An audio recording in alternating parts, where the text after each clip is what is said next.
This year's Campaign for Nuclear Disarmament's annual conference was held at John Moores University. The conference gathered members and guest speakers to cover pressing issues surrounding the nuclear question, such as education, the role of NATO in our current world, and even nuclear energy. There was an emotional speech and appeal from the mayor of Gonjeon village on Jeju Island in South Korea. He talked about his fight to stop the construction of a naval base on his small island. The base is seen by many as a strategic military asset for the US forces in case of a future war with China. This creates tension in the region. But the main point of discussion was naturally that of Trident and England's nuclear defence programme.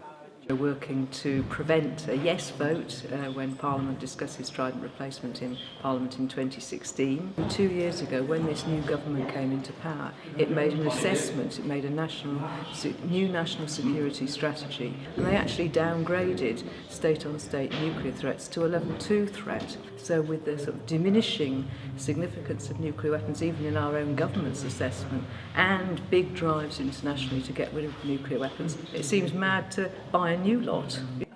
Throughout the conference, various workshops were organised to help CND members understand how to better relate to specific groups, such as students, faith groups, and especially politicians.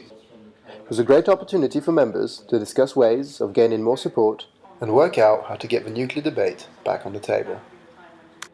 I think the most productive way of doing the campaign is to raise public awareness of the existence of nuclear weapons in this country, public awareness of the danger of them and the victims of nuclear weapons.